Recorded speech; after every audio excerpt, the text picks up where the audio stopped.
And welcome, Hoosier fans, to another episode of Doing the Work, the first show on the Back Home Network covering IU women's basketball. This is our 184th episode, recorded on Wednesday, January 28th, 2026.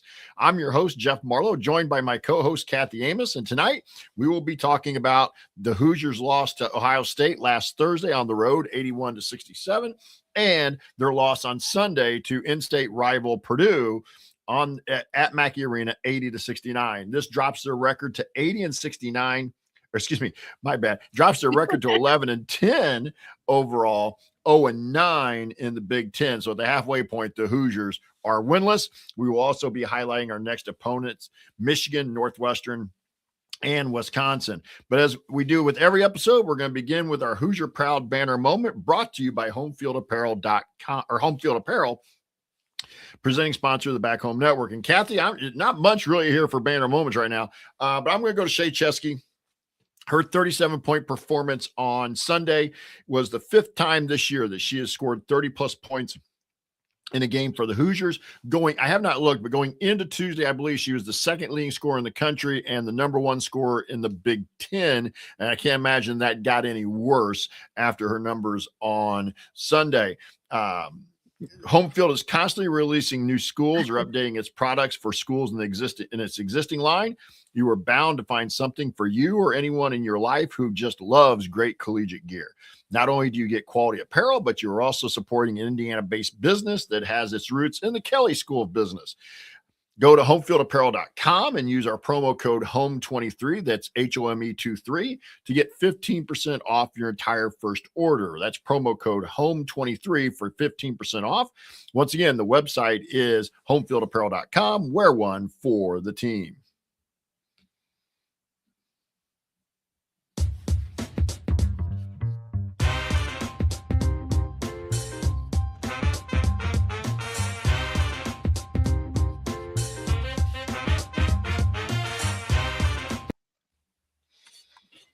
All right. Well, we don't really have much news to pass around as the Hoosiers have not played since Sunday, but I'm going to throw it over to Kathy and get her thoughts with the Amos angle.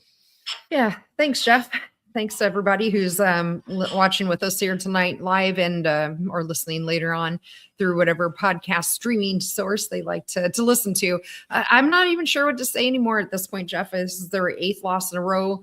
It's another, rinse and repeat, and we'll get into it later. And as you and I were kind of talking about in chats and before we started, at the end of the day, this is really just like a whole system collapse. I feel like in terms of what's going on this year, we had a wholesale, turnover of all of our team from last year. We lost 3 seniors plus 6 people to the portal. Everyone's well aware of that.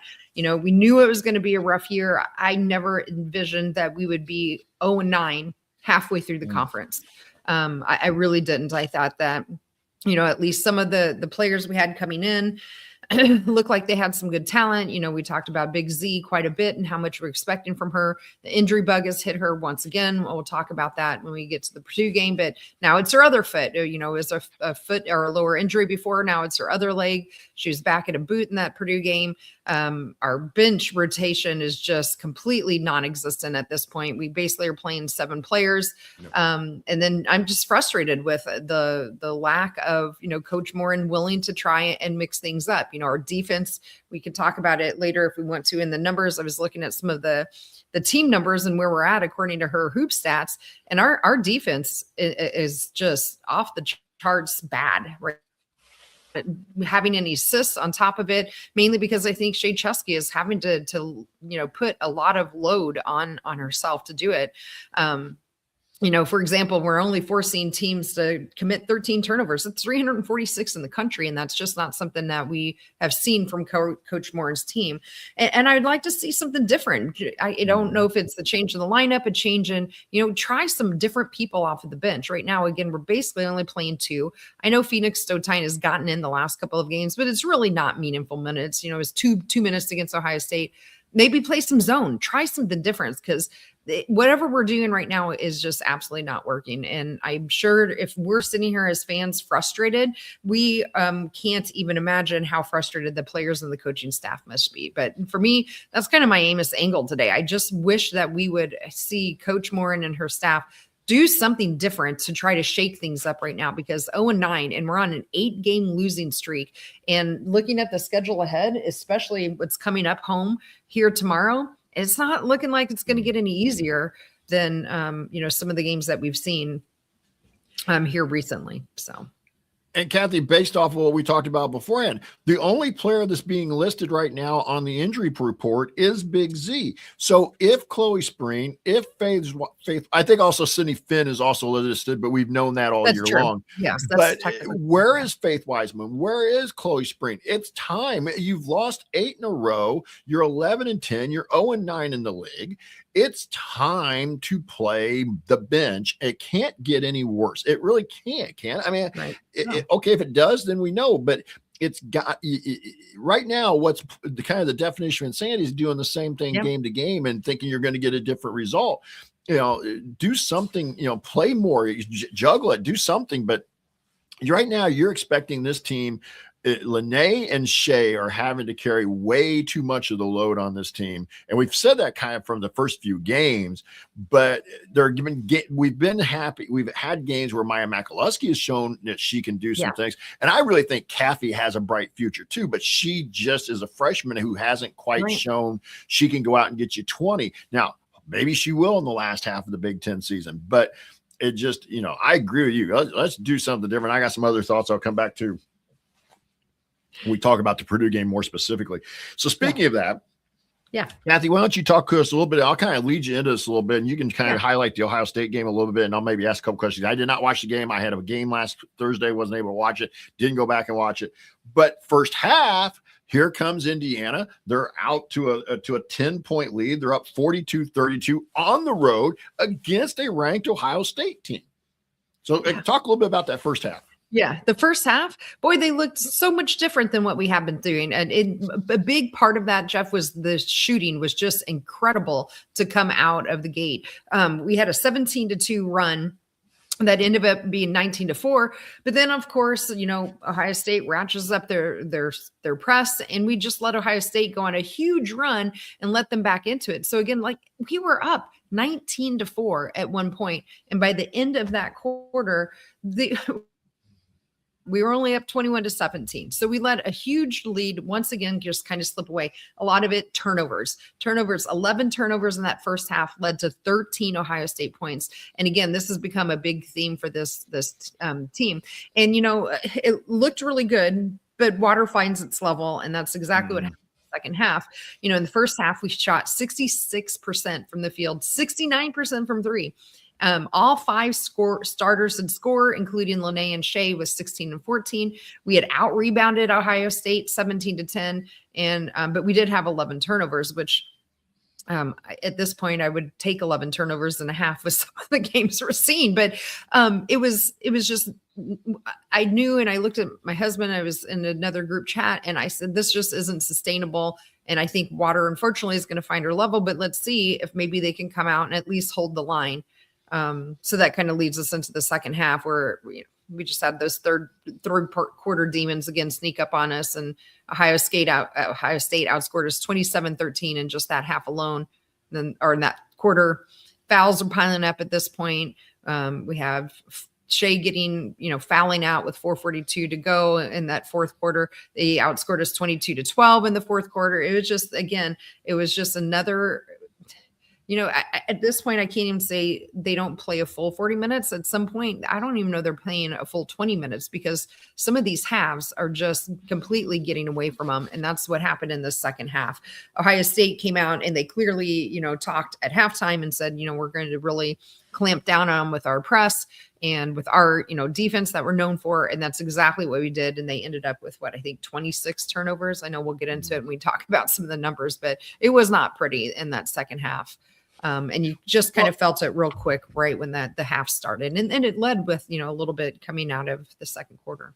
Well, and you talk about that a little bit. They gave up 49 I think you might points. Be on mute, Jeff. I'm not on. I'm not muted. So while Jeff is figuring out his, no, I should be fine. I don't know.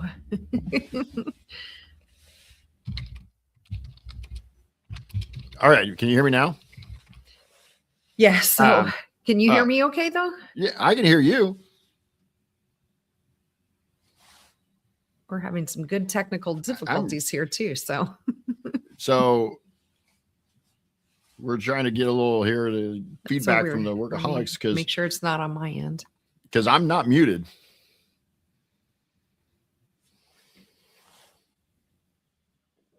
Right when the half started.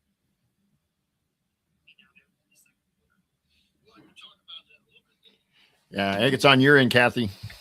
So anyway, we'll keep going and hopefully get Kathy and I. So 49 points in the second half. That's leave and I'll come back in. So you talk for a minute. I'll be right back. You're basically given up 100, and the equivalent of 100 because at the rate they were going. So anyway, Kathy talked a little bit about the second half. The game gets away from them, and we'll move into the numbers when Kathy jumps back in here. We apologize about the technical difficulties here, but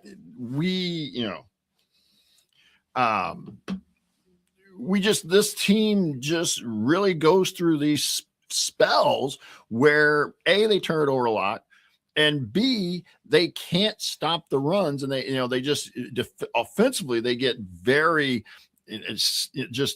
they can't score, and it almost becomes like a snowball going down the mountain and builds and builds and builds upon itself. While Kathy's trying to jump back in here, let's talk a little bit about some of the numbers, and I'll let Kathy jump back in when she gets in here, hopefully. Kathy mentioned, all right, 26 turnovers that led to 34 points off turnovers. And that right there, and we know that's Ohio State's game. They're going to press you. They're going to get after you. And Ohio State then also had 16 steals out of those 26 turnovers. So those are live ball turnovers, all right, that are going to impact the game in a negative fashion for Indiana. And so the turnovers, not only just the fact that they had 26, Ohio State had 7, but the points and the steals all tell you that was not a good combination. Kathy, can you hear me? I can. I don't know. I could hear you. You can hear me okay? Yeah, I could hear you before. That's so weird. My computer decided to switch to a completely different speaker that wasn't turned on. So anyway, sorry about that, everyone. So I just talked about numbers. Yes. Yeah, we're talking about some numbers. I just talked about the numbers leading to points off the turnovers that led to points off turnovers, and 16 steals by Ohio State is live ball turnovers. That's just not a good combination. Yeah. So, and you mentioned the 34 points off turnovers, I assume already. Yes. Yeah. Okay. So I'll go on a positive side, which is a surprising one. It's one we've been talking about all year. We actually out-rebounded Ohio State 30-21, including 28 defensive rebounds and only allowing them 6 offensive rebounds. So I thought that was a positive. So trying to find some kind of glimmer of hope in these numbers and the last 2 games, that's about all I could really scrape together. On the other end, again, the which goes lighter on the turnovers, 16 steals for Ohio State. We only had 3. Again, back to those numbers I was talking about at my Amos angle at the beginning of the show. We're just not forcing other teams to turn the ball over either. And so it's just a really bad combination all around of, again, not stuff we're used to seeing with Coach Morin's Indiana teams. Well, and I'll say this, Kathy, you talked a little bit in the recap. Indiana shot on the road against a ranked team, shot 56% overall for the game. They shot 65% from 3, and they lost by 14. I'm not sure I've ever seen that, and I know we haven't. And I'll rebound. How the kicker is now. Here comes back to the turnovers. Now you mentioned not a lot of, but they only had 6 offensive rebounds, but Ohio State had 25 more shots than Indiana did. Now Indiana, so I don't think I've ever seen that where you go on the road and shoot that kind of percentage and lose. I Right. can't, I don't ever remember a game like that. And I'm not talking about Right. just IU women's basketball. I'm talking about a lot In of games general. I've watched Right. over this. Right. So Yeah. And yeah, you're right. I mean, that's it at the end of the day. That's great that you're shooting the ball 56%. If you can't keep the ball to be able to shoot right. it doesn't matter if you shoot 100%. You miss 100% of the shots that you can't take, right? Because you're turning the ball over. And that's really for me the name of the game here in this. They couldn't hold on to the ball. And then on top of it, they were fouling like crazy as well. Had, like I mentioned, Shea Chesky foul out. Nevaeh Caffey had 4 fouls. Lene Beaumont had four fouls. And as we know, once people are getting in foul trouble, that also changes how they play defense as well. So it's just really all around. It was a bad recipe in that second half. Now, it would have been so nice if they could have taken, stuff on that first half and seen what they really did, especially in that first, 5.5 minutes that forced Ohio State to score that or take that timeout. And what did we do well and grow on that? And maybe we won't have to deal. Maybe they're not dealing so much with the negative, but it sure didn't fall into the next game, which we'll talk about. But I didn't have any other numbers. I think let's move on to let's go on to game ball. Yeah. And for those of you who are watching on the YouTube feed, Kathy has our scroll across the screen here. Shea Chesky has dominated this award this year with 12. Lene Beaumont with 5. Big Z and Maya Makaluski have 1 each. And I'm going to let Kathy go first. I think there's really only a couple of people we're talking about. Yeah. Here. Yeah. I mean, when you only have basically a 7-person rotation, there's not a whole lot of people to pick from. And, we did have 3 people that scored in double digits. So that was something that was nice. At least we had a little bit more scoring, and 6 of the 7 people that got in there did score. So that was nice, and most of that came, unfortunately, in the first half. For me, I kind of narrowed it down to 2 people, our usual 2 for the most part that we end up talking about, Shea Chesky and Lene Beaumont. And I'll be honest, Jeff, I have a hard time kind of deciding between the 2 of them. But Lene led us in scoring with 20. Shea was right behind us. I do give a little bit of grace to Shea. I know it's weird to say somebody who had 19 points had a down game in terms of scoring in the second half, but you could really tell Ohio State with their defense when they came out in the second half, they just were not going to let her shoot that ball. And there was not a whole lot going on to try and free her up from an offense standpoint. But anyway, so Lene had a little bit of an advantage there. Not much rebounding out of either one of them. Shea did have 2 steals, but Shea fouled out, and they both had 5 turnovers. So, I mean, they were about even across the way. But, I'm just going to go ahead and give this to Lene Beaumont. I thought, she at least had some things in there that, she was trying a little bit hard, and she looked like she was playing really well, especially in that first half, and a little more freely than we had been for her. So anyway, I'm going to go ahead and give it to Lene. Well, I'm going with this way just because I want to try something new. We've just been like, Shea talk about mixing it up. But Shea has earned them. I know I'm saying that, but in this case, yes. I feel like you said, I didn't watch the game, but when I saw the box score, I was like, ooh, looks like Lene finally found some flow to the game. And especially from what you were saying in the first half, they both were really playing well. But again, we get back to the issue that I think teams have figured out. We saw this, and we'll talk a little bit more in the next game, is they're figuring out that if you clamp down on Shea and Lene, it becomes very, very difficult for this team to consistently score. So let's give Lene here the game ball. That'll bump her up to 6 for the season. And that'll move us on to the Grace Berger Hardest Worker of the Game Award. And again, this one's a little more spread out as you see the scroll coming across. Lene Beaumont and Big Z have 4 each coming into the Ohio State game. Shea Chesky and Maya Makaluski with 3 each. Odessa Noyan and Nevaeh Caffey 2 each. And Phoenix Stotine has 1. And again, I'll give Kathy the opportunity to go first. Yeah. Again, here we probably got it narrowed down to 2 people. Shea, of course, again, has to be in consideration here. Big Z as well. Big Z had another double-double. I know, she gets not always the, I give Big Z a little bit of grace some of the time, but I do think she makes a big difference to this specific team that we're seeing. And to have a double-double, she's prone to fouling, and she was able to keep out of foul trouble compared to other people, and with only 2 fouls in this game. She turned over 4 times. It's hard to it's hard to hold that against her when everybody's turning it over like crazy. Right. I just felt like her presence did make a difference, especially in the first half.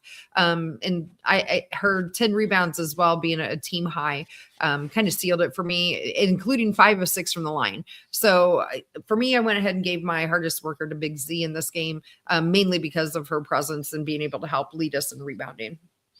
Yeah, I was going to go with Big Z too. So we'll make that unanimous because I like the double here. And hardest worker ought to be somebody who's doing some work, who's doing some of the things that aren't always about the highlights and things like that. And so Big Z will get her 5th Graceburger hardest worker of the season. And that'll right now momentarily put her in the lead in the Graceburger hardest worker standing. So, all right. So Kathy, let's go back now to Sunday, talk about Purdue. And I did watch this game. Wish I hadn't. I watched this game, and Indiana gets off to a nice start. They're leading 15-11 at Mackey at the end of the first quarter. And it's kind of like, okay, 4-point lead. We're on the road. Felt like, things were going pretty well. I'll let you talk about the second quarter. Yeah. And then the second quarter happened. And I don't know what happened in the timeout for Purdue, but they found a completely different level. And they just came out in that second half. And it just felt like we couldn't do anything to stop them. And our defense just went away. And it seemed, again, like to me, I felt like our ladies lost some confidence in what they were doing really quick. Purdue really just came out and just, kind of rushed them here and ended up scoring 30 points. 30 points in that quarter. That was almost half their points for the entire game. They scored in that quarter. And, we just, again, we don't have the complete team firepower to be able to get back into it when, we scored about the same as we did in the first quarter. It was all defense for me in the second quarter. We had 14 points ourselves. We just can't come back from a deficit that large with the team that we currently have. We don't have the depth. We don't have the firepower that we have. Again, outside of Shea and Lene, no one's really putting up any kind of significant points.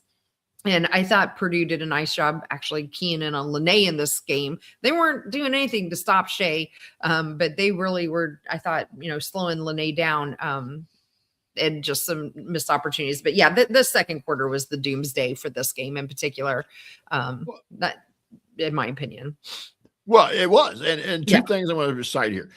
Purdue shoots 91% in the second quarter. Somebody has to be able to step up and hit and make a defensive stand. You can't just let the other team. They missed one shot in the entire second quarter. They were 5 of 6 from beyond the arc. They were 5 of 5 inside the arc, and they were 5 of 5 at the line. At some point, have enough pride defensively to be like, no, we're not just going to let them do this. And the second part here for me, and I was going to ask a little bit about this and kind of move on from it, but second quarter, when you mentioned the timeout, I was like, what happened to us in the timeout? Not so much about Purdue. Now I think Purdue deserves some of the credit, but where did we go? Where did our focus? Where did our energy go? And they go off on a 19-2 run before Coach Morin calls a timeout. Yeah. And we are texting. I'm like, this is not the first time I've brought this up this year. Nope. What is she waiting for? You can't she did. You go back to the fourth quarter when we tried to make a run and she went home with 3 timeouts. It's like, you don't do you any good in Bloomington. All right. No, it's use the timeouts to stem the run, at least a couple, and see if you can, because depending upon how you take them, you're also going to get the media timeout. So I did not understand that. I didn't understand where we went mentally. Again, the turnovers, became an issue. I don't want to get too deep in the numbers here, but Shea had 9 turnovers. She almost had, she almost had double with turnovers. She had 9. Right. At one point, I even texted you, take her out. She had to have like 2 or 3 in a row. I was like, take her out, bench her. Just again, I love Shea. She's really doing her best to carry this team.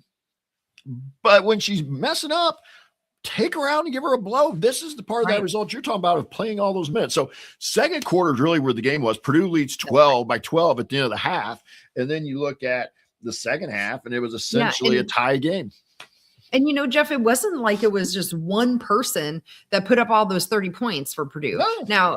Now Smith got 11 of them, but that's still only a third. You had 1, 2, 3, 4, 5 other players that scored beyond Smith. One, two, I mean, they let 6 people pretty much score it well on them. And like you mentioned, they shot 91%. That included 83% or 5 of 6 from 3-point land.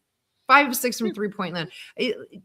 That's just not the defense. We are absolutely not the defense we have seen the last number of years from these Indiana teams. And yeah, take a little pride. I agree.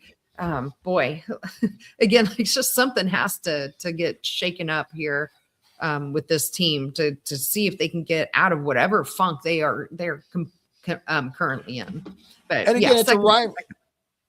Not trying to hurt you. And again, it's a rivalry game, and you've dominated this rivalry going back to 2019. You hadn't lost the barn burner trophy since 2016.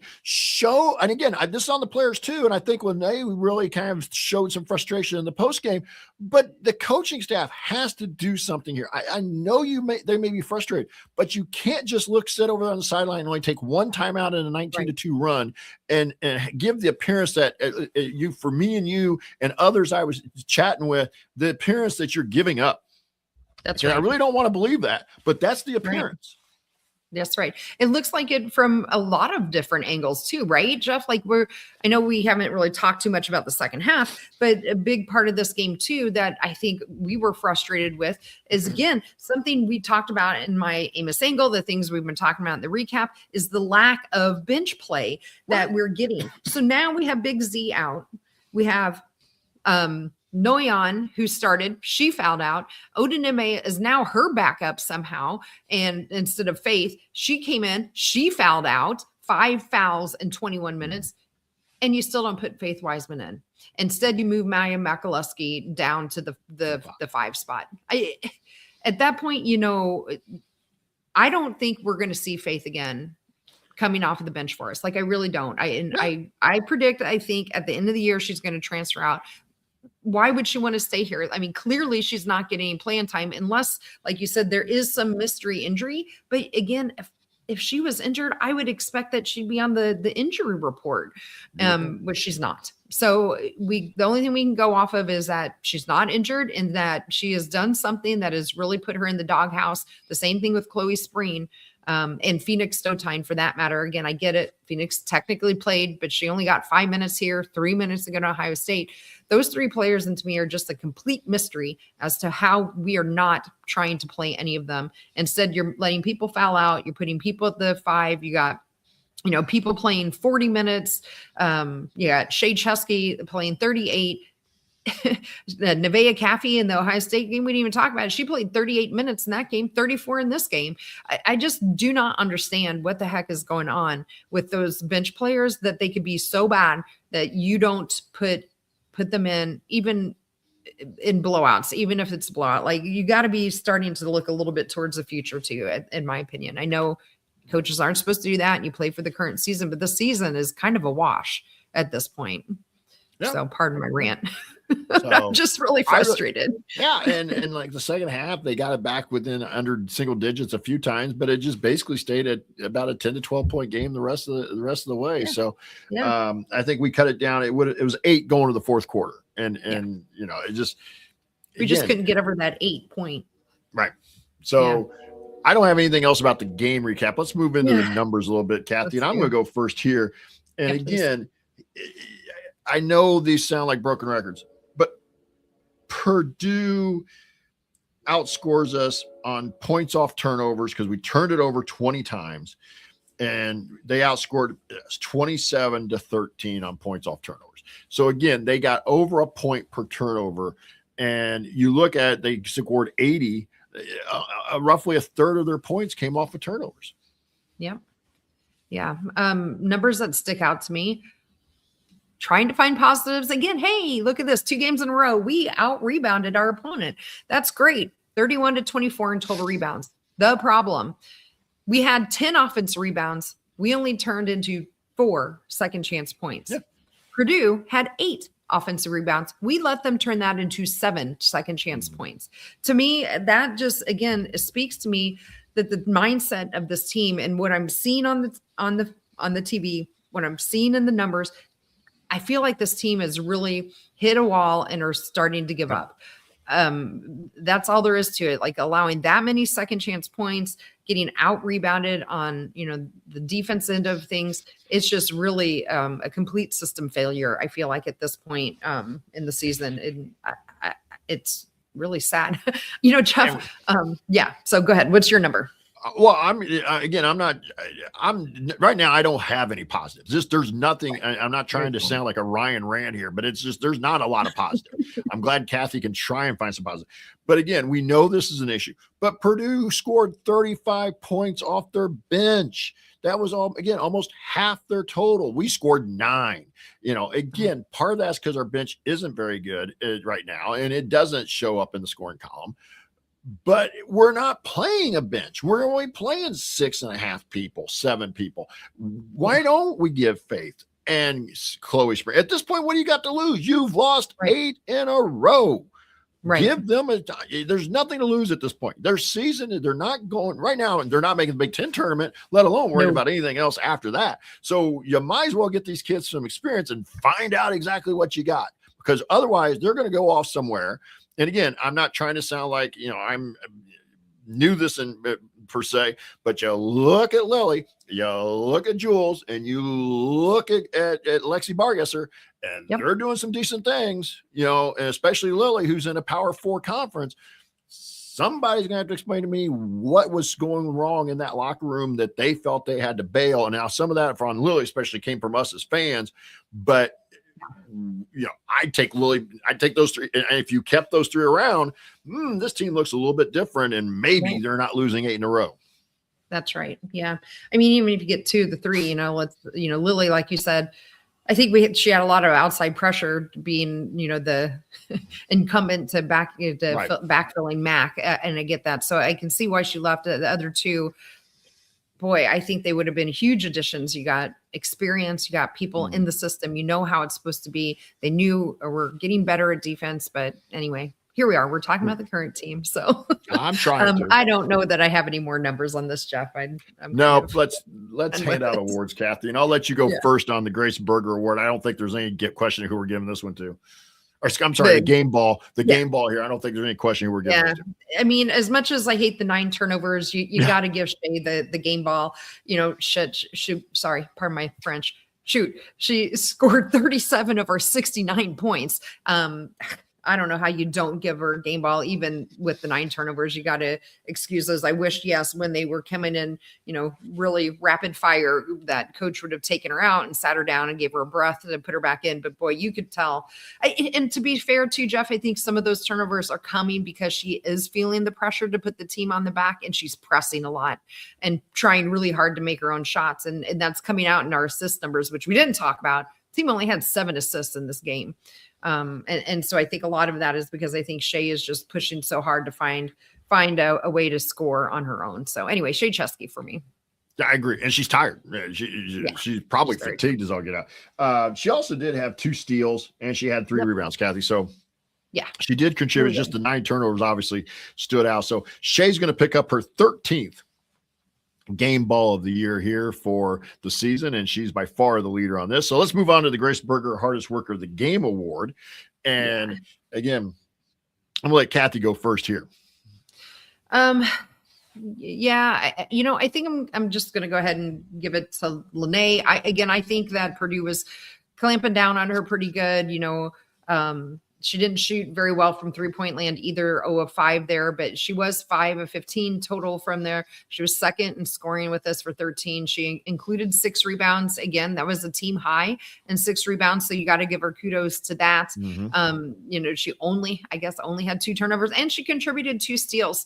And she ended up playing all 40 minutes. So for me, I'm just going to go ahead and give her my hardest worker for this one.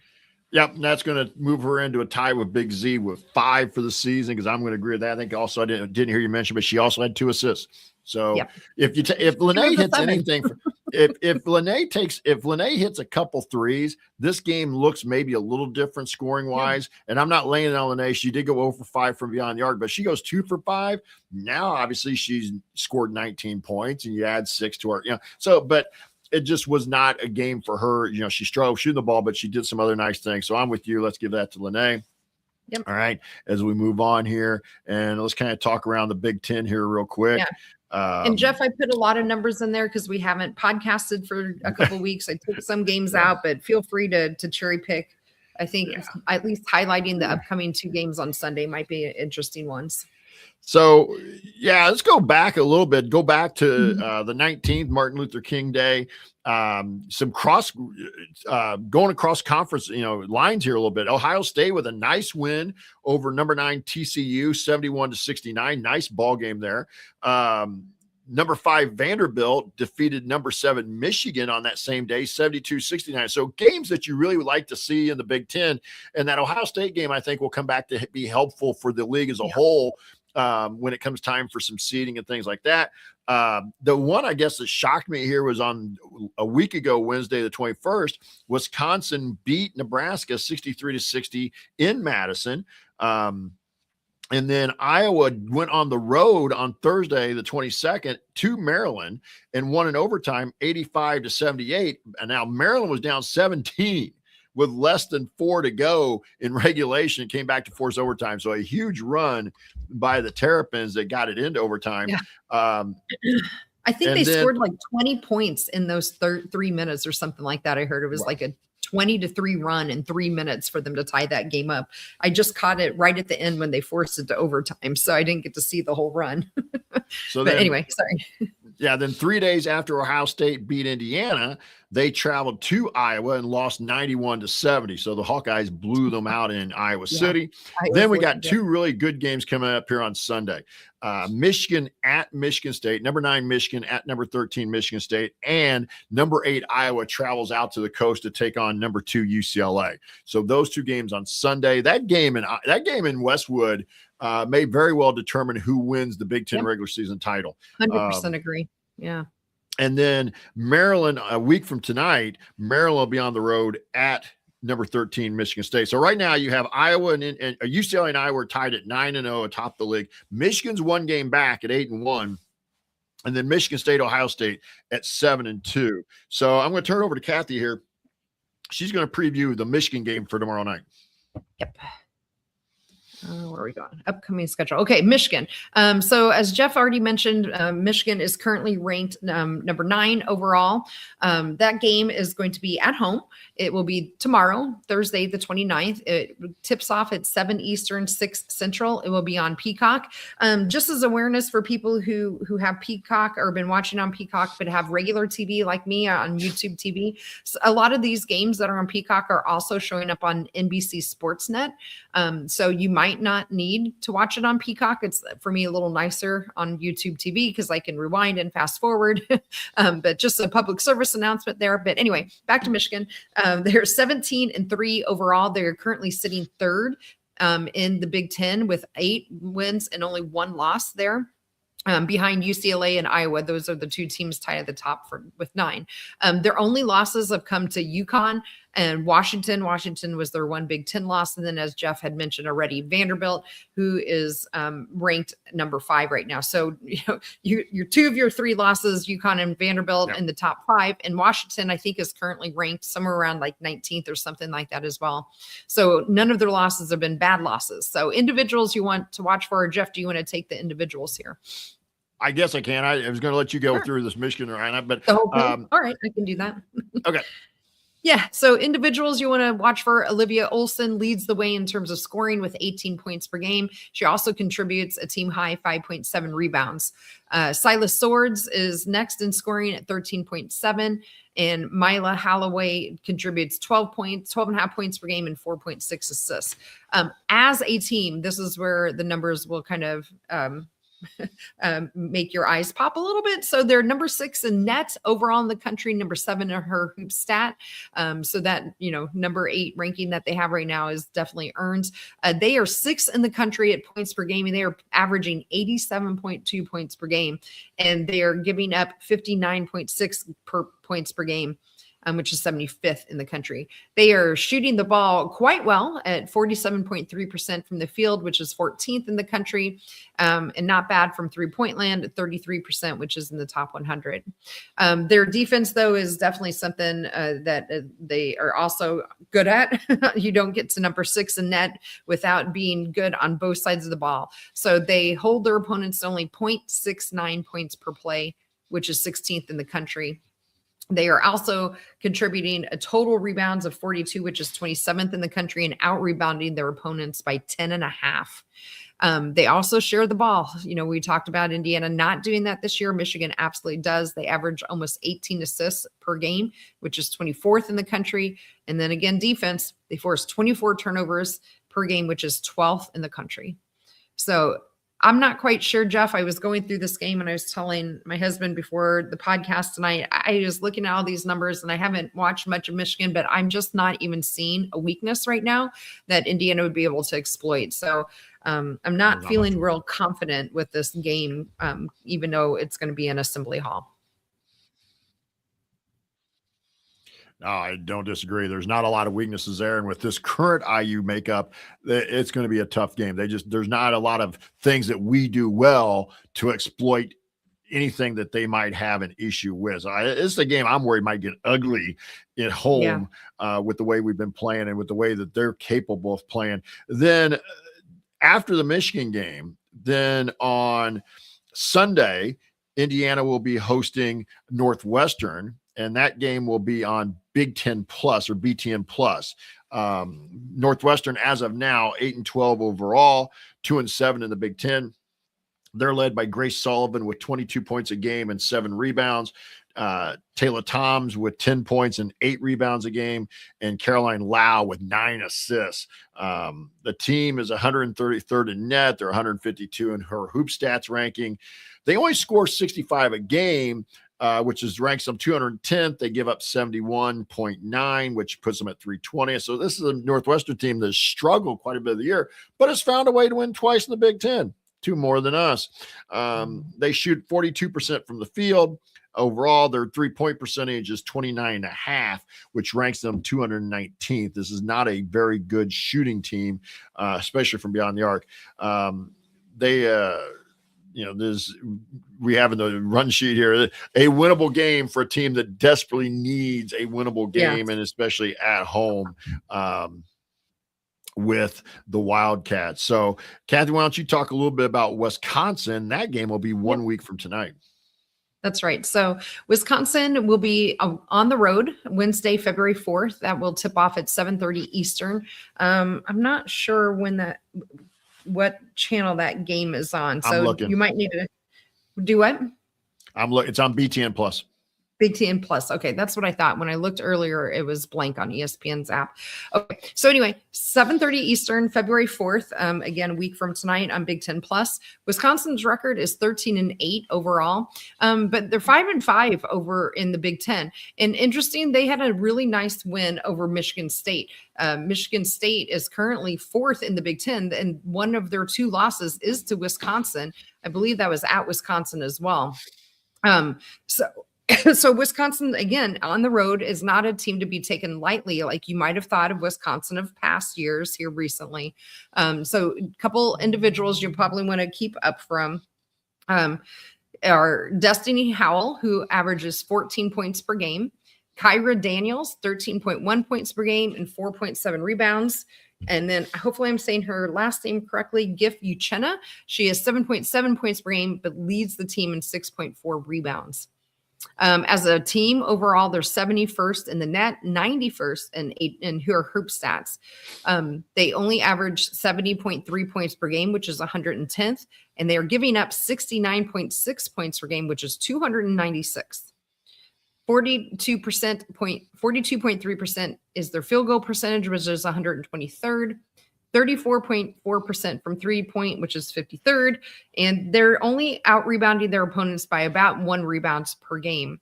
And it looks like they have a pretty high 3-point rate. So even though they're not shooting like the lights out, 53 in the country is pretty good. And they shoot a lot of threes as well.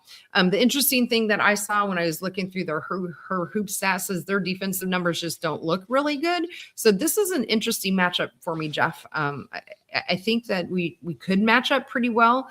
And I'm hoping maybe we can win that Northwestern game and take that into Wisconsin with a little bit of confidence in our favor here. So that's kind of what's keeping me a little bit of hope in this game. Yeah. Can you hear me, Kathy? I can hear you. You're not moving, but you sound beautiful. My camera looks like it's froze. So we're going to keep talking though. Just look at my face. Right. You look like you're just staring at everybody very angrily. I noticed that. It's like great that they caught me like that. But anyway, this is a winnable game though on the road. And let's try to talk about our numbers a little bit. How are we still 57th in the net? I don't know. I double checked it. And her hoops rating has us at 48th. Yeah. I agree. We had the non-conference went better than we thought, but I'm not sure that overweighs that 0-9, right, start in the Big Ten. Indiana's averaging 70.5 a game. They're giving up 67.9. Their field goal percentage is still pretty respectable at 46.9 and the 38.2 from beyond the arc. But as Kathy mentioned, the assist numbers are just way down. This is a team that's averaging just under 12 assists a game. That's 260th in the country, and getting out rebounded over 1 rebound a game, and their total rebounds of 32 per game ranks 347th. And the turnovers, the forcing only 13 a game, ranks 346. So this is a team that really, the numbers, especially on the defensive end, the things the things that we've come to expect from this IU team are just not there. The rebounding and the turnovers and things. So, Kathy, unless you got anything to add, let's, head on, or. Yep. Final thoughts. Yeah. Oh, cue up the music. We're all out of whack here between frozen things, switching my camera or my speaker going out on me. I don't know what's going on.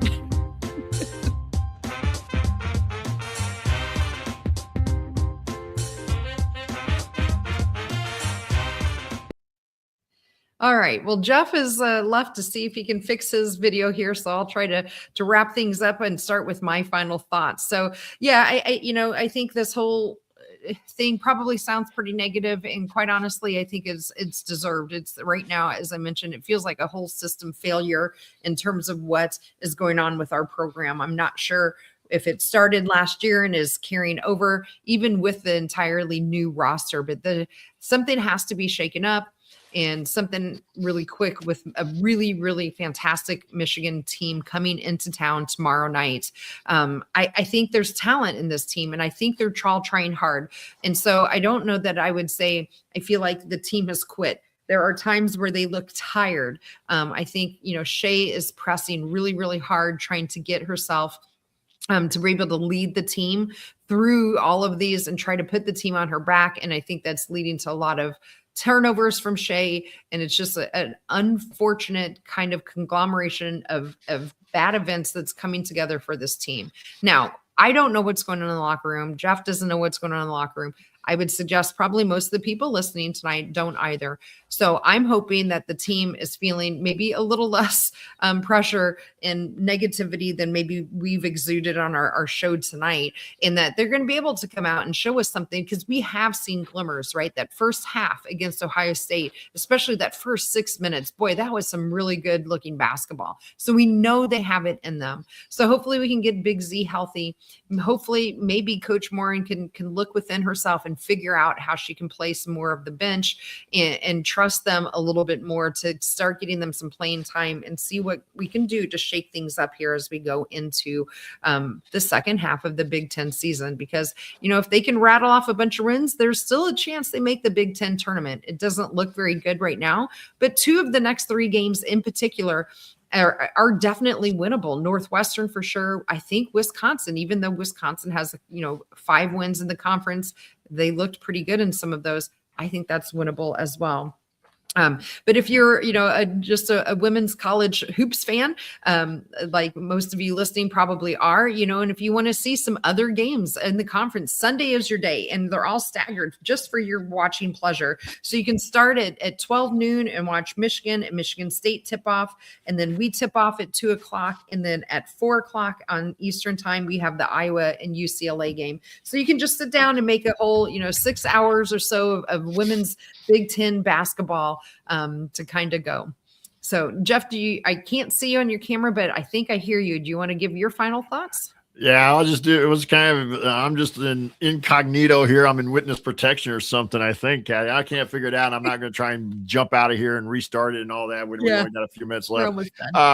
It's frustrating. I agree with everything you said, but the staff can't just also kind of look like it's going through the motions, and the players can't look like they're going through the motions. I agree with you. Some winnable games coming up. Excuse me. You still have Rutgers. You still have Penn State on the schedule. Maybe you beat Purdue at home. I can see a way to get to 5, maybe 6 wins still. Now it's going to take a little bit of doing. Yeah. And have some and faith, but I think there's a way to sneak into the Big Ten tournament at least be there and not be one of those 3 teams that isn't there. So, but I thought I really thought your final thoughts were spot on, and so that's all I really got to add to it. So up next, we will return next week to go over Wednesday the 4th to go over the Michigan, Northwestern, and Wisconsin games. Right now, I think we're planning on to be here live after the Wisconsin game. That game was what do we say, 7:30 start? 7:30 Eastern, yeah. So 6:30 Central. So roughly 8:30, unless Kathy's got a work issue or something. We'll let you know for sure. But right now, the plan, I think, is to be on after the Wisconsin game. Next Wednesday at roughly 8:30 Central time. With that, so if you want to see us do the show live and be a part of the live chat, make sure that you subscribe to our YouTube channel, youtube.com /@ that's the @ symbol @ Back Home Network. So youtube.com / @ Back Home Network.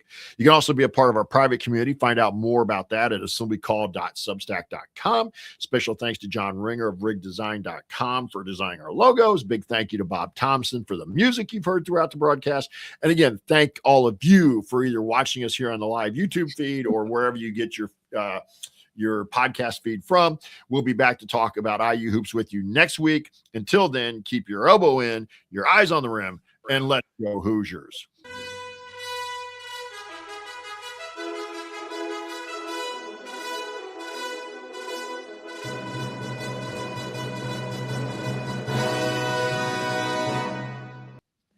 All right. Well, I'm just going to go ahead and end this for us tonight since we're having so many technical difficulties. And hopefully next Wednesday goes better. So we'll see you all in a week. Good night, everybody. Bye-bye.